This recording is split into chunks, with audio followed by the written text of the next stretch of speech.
Que alegria estarmos aqui mais uma vez para falarmos da palavra do Senhor nosso Deus. Iniciaremos hoje uma série de mensagens sobre mulheres que inspiram, que acrescentam a nossa fé.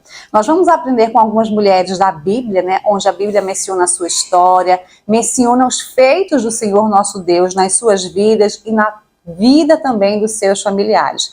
Através da fé que essas mulheres ousaram e colocaram em prática, elas foram mulheres verdadeiramente abençoadas. A primeira mulher, né, que eu quero falar com vocês hoje, nós vamos abrir essa série de mensagens, é a Ana, a mãe do profeta Samuel. A Bíblia vai nos falar que Ana foi uma mulher que perseverou em oração, crendo na palavra e no poder do Senhor nosso Deus. Para que possamos entender um pouco mais dessa história, eu quero iniciar a nossa leitura aqui no livro de 1 Samuel, né, que é o primeiro livro do profeta Samuel, capítulo 1, versículo também 1, que diz o seguinte: Houve um homem de Ramataí Zofim, da montanha de Efraim, cujo nome era Eucana, filho de Jeroão, filho de Eliú, filho de Tou, filho de Zuf, Efrateu. E diz mais a palavra, e este tinha duas mulheres. O nome de uma era Ana e o nome de outra Penina. É preciso entender que naquela época a cultura permitia que o homem fosse casado com mais de uma mulher. Hoje em dia, isso não é mais aceito, né? Não é permitido, segundo a lei do Senhor nosso Deus. Nós devemos ser esposas de um só marido, o marido esposo de uma só mulher, devemos ser cristãos e adorar o único Deus. Diz mais. Ainda no versículo 2, né? Penina tinha filhos, porém Ana não tinha filhos. E esse era o motivo, infertilidade na vida de Ana. Esse era o motivo pelo qual ela vivia entristecida e clamava muito ao Senhor nosso Deus. No versículo 3 diz o seguinte: Subia, pois, este homem da cidade de ano em ano a adorar e também sacrificar ao Senhor dos Exércitos em Siló. E estava ali os sacerdotes em Siló, e estavam ali também os sacerdotes do Senhor, Ofne e Finéias, os dois filhos de Eli. Sucedeu que no dia em que Eucana sacrificava, dava a ele porções dos sacrifícios a Penina, sua mulher, e a todos os seus filhos e a todas as suas filhas. Porém, a Ana dava uma parte excelente, uma parte maior, porquanto ele amava Ana. Porém, o Senhor lhe tinha cerrado a madre. Ana era uma mulher, infelizmente, amargurada. Imagine só, né? Uma pessoa que desejava ter filhos e a sua rival, né? A outra mulher do seu marido a irritava, a debochava dela. Ela ficava muito entristecida, né? Porque todos os meses a regra dela vinha, descia, e ela não conseguia o seu desejado sonho de ser mãe. Principalmente na época, né, passada, nos dias passados, onde viveu Ana, o profeta Samuel, era muito necessário ter filhos. Uma mulher que não tinha filhos era considerada uma mulher seca. Hoje em dia, uma grande parte da sociedade, melhor dizendo, algumas mulheres, elas preferem até mesmo não ter filhos, elas priorizam sua carreira, sua vida particular, e isso não é nada de mal para algumas mulheres. Mas naquela época, sem dúvida, a pressão era muito grande sobre essa mulher. E a palavra do Senhor vai nos falar aqui, ó, no versículo 9, Então Ana se levantou, depois que comeram e beberam em Siló. E isso é tão importante, Deus fala muito ao meu coração a respeito de comer e beber. Ou seja, ele fala aqui que para nós estarmos de pé, que para nós tomarmos uma decisão assertiva diante dele, nós devemos o quê? Estar bem alimentado.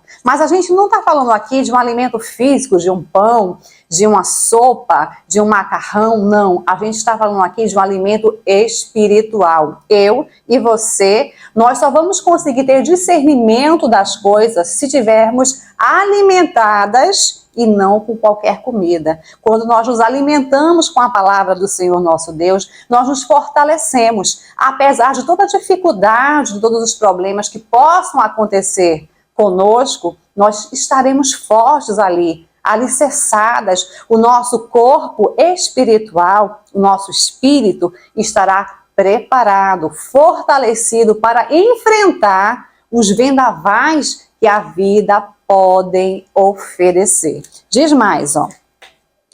E Eli, o sacerdote, estava assentado numa cadeira junto a um pilar do templo do Senhor. Ela, pois, com amargura de alma, ela sensibilizada, ela talvez traumatizada, ela entristecida, orou ao Senhor e chorou abundantemente. A palavra nos diz que Ana estava triste, porém, como ela estava bem alimentada, como a palavra falou aqui no início do verso 9, ela bebeu, ela comeu e ela tomou uma boa decisão. Apesar de sua tristeza, apesar da fatalidade que enfrentava, Ana, ela se levantou para quê? Para orar. E eu quero te falar uma coisa. Essa mulher, ela foi perseverante em oração. E onde há oração, há transformação. Aonde há oração, Deus faz o deserto florescer. Onde tem oração, Deus muda o quadro, a situação. Ele traz à existência até aquilo que não existe, somente para honrar a tua fé.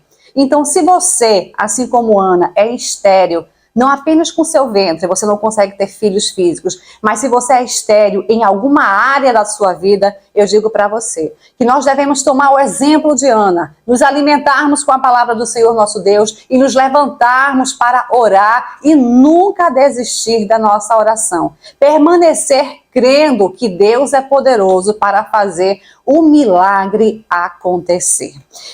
Versículo 12, para a gente não se estender muito, diz o seguinte: e sucedeu que, perseverando ela em orar perante o Senhor, ele fez atenção à sua boca, porquanto Ana no seu coração falava e só se moviam seus lábios. Essa mulher estava tão angustiada que nem os seus lábios, né, eles se mexiam direito. O sacerdote Eli observava isso e pensava até mesmo que aquela mulher estava embriagada. Muitas vezes, quando você está diante do Senhor nosso Deus, toma uma posição correta, que é de se levantar, buscar a presença do Senhor nosso Deus. Muitos, até pessoas que se dizem ser de Deus, elas não vão entender o que é que está acontecendo. Mas elas não precisam mesmo entender, não. O que precisa acontecer é o Senhor ouvir a tua oração, mover céus e terras para te abençoar. Mesmo que o mundo fique atônito a tudo aquilo que está acontecendo, mesmo que o mundo fale, não dará certo, não tem jeito, creia que através da oração vai acontecer para a glória de Deus. Nós vamos ver no capítulo, né, segundo, o cântico de Ana. Essa mulher que não desistiu, essa mulher que perseverou, essa mulher que foi forte, apesar, né, das lutas que enfrentou. A sua luta particular e também a sua luta com aqueles que viviam ao seu redor. A sua rival, a Penina, chateava, aborrecia Ana, mas ela permanecia o quê? De pé, crendo que o Redentor dela vive, ela cria e o Senhor fez acontecer na vida dela. E por isso, Ana, ela pode cantar um cântico em louvor ao Senhor, agradecendo pela bênção, pela vitória, pela transformação na vida dela. Olha só o cântico de Ana, vou ler um pouquinho para vocês. Então orou Ana e disse: o meu coração exulta no Senhor. O meu poder está exaltado em quem? No Senhor. A minha boca, ela se dilatou sobre os meus inimigos, porquanto me alegro na tua salvação. Versículo 2 diz o seguinte: não há santo como é o Senhor, porque não há outro fora de ti, e rocha nenhuma há como o nosso Deus. Nós vamos ler aí mais para frente, você pode meditar na sua casa, e você vai entender que o Senhor não deu apenas esta bênção para Ana.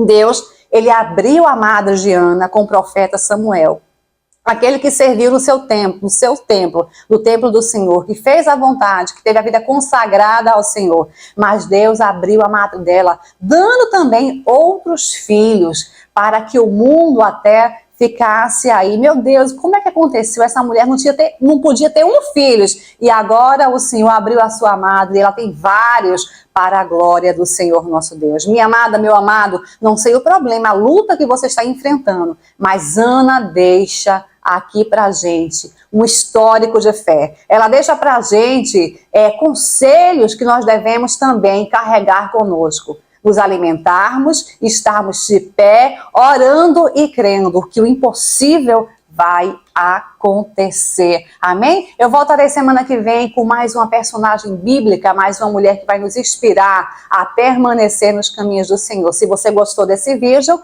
curta, não deixe de dar o seu like e compartilhe também para que mais pessoas possam conhecer histórias abençoadoras. Eu vou ficando por aqui, mas deixo o meu forte abraço e que Deus abençoe a sua casa, a sua vida e também a sua família poderosamente.